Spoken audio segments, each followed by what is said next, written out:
Since making its television debut more than 30 years ago, WWE Raw has made a compelling case for being the single most insane program on the air. With so many episodes, someone told me it's the longest running weekly episodic TV show in history, it's not much of a surprise that some crazy moments have been forgotten about. So join me, Sam Driver, in the WWE Psych Ward as we relive 10 insane WWE Raw moments you don't remember. Join us!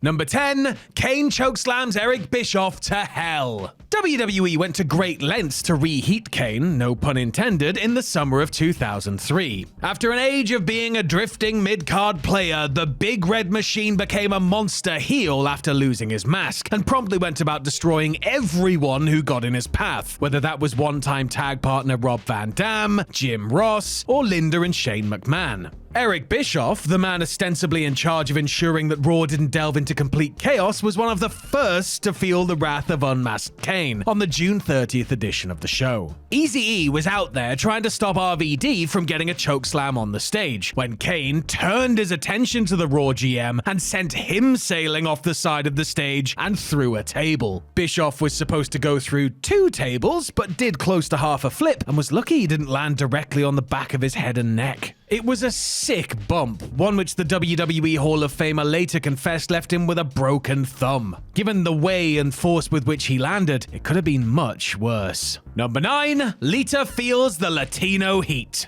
One of the things that made Lita stand out during the Attitude Era was just how different she was from the rest of the so-called divas, in both appearance and attitude. Eager to pay her dues and up for anything as far as physicality was concerned, Lita performed all manner of impressive moves and took some very big bumps. On the March 13th, 2000 episode of Raw, Lita was at ringside while her man S.A. Rios defended his lightweight title against Dean Malenko. Toward the end of the match, Lita got into it with Eddie Guerrero and attempted to hit him with a Hurricane Rana off the ring apron. Attempted being the key word here, as Eddie caught Lita and absolutely drilled her with a sickening powerbomb on the floor. In her autobiography, Lita noted that Eddie had put her down gently when they practiced the powerbomb earlier in the day and had to encourage him to perform the move like he would on anyone else. The upshot was, it completely knocked the wind out of her and messed her shoulder up pretty good, but it did look suitably brutal on TV. Number 8, Good Gravy Almighty. You remember them, don't you? Back when WWE would book their women to compete in clothes-ripping matches, or matches where they just wrestled in their underwear, or matches where they were in their underwear but then thrown into some sort of wet slop, all while Vince McMahon and Kevin Dunn watched and salivated backstage, allegedly. No, those were most definitely not the good old days, but leave it to an absolute legend like Trish Stratus to take something as asinine as a gravy bowl match and do something that made fans think about something other than her muddy knickers. Bischoff booked Trish in the match against Stacy Keibler on the August 19th, 2002 episode of Raw, a time when WWE creative were quite clearly feeling the pressure of sagging ratings and would throw out anything in the hopes of getting a number.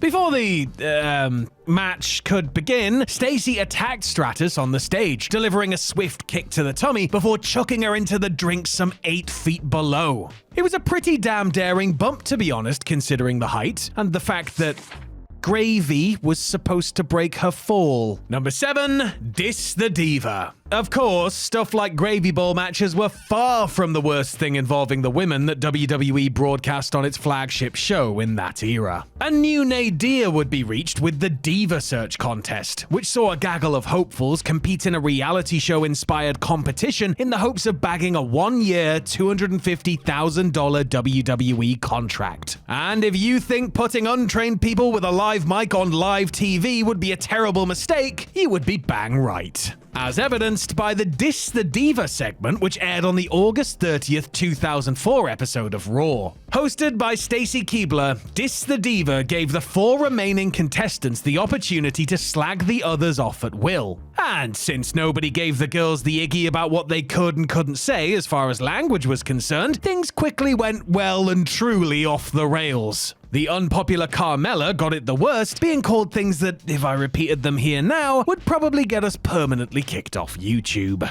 Sky Sports weren't taking any chances and opted to cut the segment from their version of the show. Number 6, 3 minutes are up for Mini Dust. Soon after his reveal as the new GM of Raw, Eric Bischoff unleashed the 3-minute warning tag team. Comprised of Samoan super heavyweights Rosie and Jamal, 3-minute warning would wreck anyone and everyone as instructed by Eazy-E. This included not just main roster members, but also the likes of Pat Patterson, Lillian Garcia, Fabulous Moolah and Mae Young, and, rather notoriously, the lesbians. But on the August 12, 2002 episode of the show, it was poor Mini Dust's turn to take a pasting. And yes, Mini Dust was a little person dressed like Gold Dust. Why wouldn't that be a thing? After Bischoff informed Mini Dust that he'd ceased entertaining him about 3 minutes ago, Rosie and Jamal set upon him and went about turning Mini Dust into, well, dust. After squashing him between their considerable mass, they then grabbed him by his arms and legs and hoisted him up in the air before bringing him down with a sickening thud. Amazingly, that incredibly harsh bump wasn't the end of it, as the future Umaga decided to finish things off with a ridiculous top rope power slam.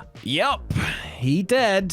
Thankfully, Stacy Keibler was on hand to come out, dance on the announce table, and distract all of us from the insanity we just witnessed. Number 5, Hardcore by Name.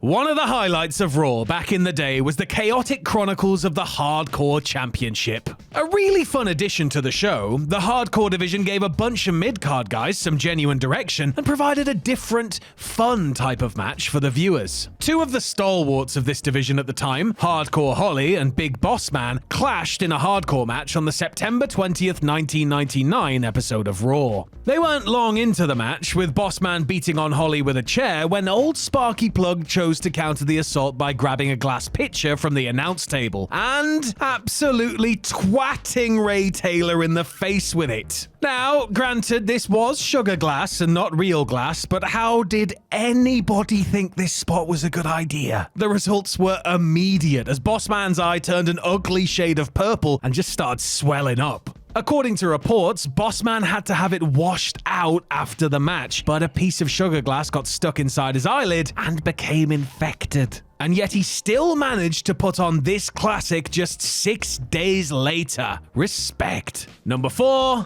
Iron Woman. The Hardcore division was typically the domain of the men, with all due respect to former Hardcore champions Terry Runnels and one of the Godfather's hoes. But every now and then, WWE would let their fighting females duke it out in a hardcore match. The very first one took place on the September 6, 1999 episode of Raw and saw Ivory defending her women's championship against Tori, the DX member, not Tori Wilson. Tori tried to get the jump on Ivory during the champ's pre-match promo and had to be held back. Nobody told her to put some pants on, mind, so she ended up wrestling the whole match in a white shirt and some skimpy undies. And I'm sure plentiful butt shots were what whichever pervert booked this had in mind, but the match itself is pretty damn bonkers. The 2 women brawled through the backstage area, including the hallway, bathroom, men's locker room, and women's showers. Hi, Jacqueline! With Ivory pouring shampoo in Tori's eyes and trying to wash her mouth out with soap. Ivory retained after smashing a mirror over Tori's head, after which she continued her assault by burning her back with a hot iron. Number 3,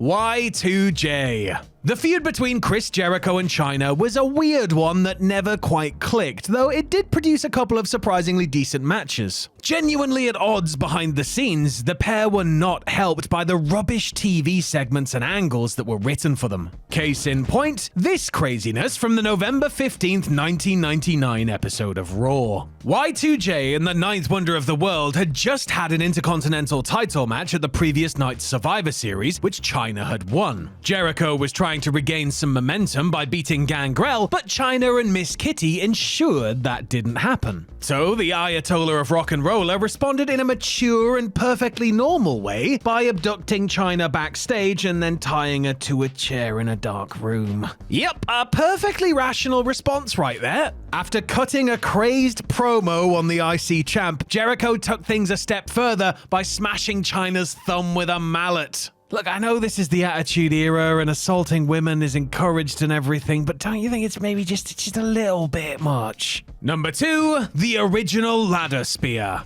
At WrestleMania X7, the Hardys, the Dudleys, and Edge and Christian damn well stole the show with the second TLC match. A crazy stunt show full of dangerous spots. Perhaps the most breathtaking one of all saw Edge spear Jeff Hardy out of midair as Jeff was holding onto the tag belts. It's a spot that has rightfully earned its place on the highlight reel for the rest of time. But it's also a spot that had an air of familiarity about it, because on the September 25th, 2000 episode of Raw, Edge and Jeff did the exact same thing. A day after clashing in a taxing steel cage match at Unforgiven, WWE booked Matt and Jeff to defend their newly won tag team titles against E&C in a ladder match. The company were going all out because this was Raw's debut on TNN. It was a customarily good car crash of a match with a few really risky moves and bumps, and had WrestleMania X7 not happened, I'm sure people would remember Edge's spear a lot more vividly. And number 1, an extremely uncomfortable beatdown. When Stone Cold Steve Austin turned heel at WrestleMania X7, WWE quickly realized that they were fighting an uphill battle when it came to trying to convince fans to boo him. Having him team up with Triple H as the two-man power trip was a good start, but a heavy-duty angle was sorely needed in order to show fans that Austin was now an irredeemable baddie. Enter Team Extreme. On the April 9th, 2001 episode of Raw, the Hardys and Lita fought Austin, Triple H, and Stephanie McMahon in the show's 6-person intergender main event. After Lita pinned Steph with a moonsault, it was time for the Texas Rattlesnake and the Game to demonstrate what low-down rotten scumbags they really were. Hunter first hit Lita from behind with a forearm to the neck, with Matt and Jeff taken out with chair shots soon after. After that, Austin turned his attention to Lita, hitting her with a series of brutal chair shots and then a stunner. Hang on a second, is Stone Cold a heel now? Now I get it, thanks for clearing that one up. And they still didn't boo him.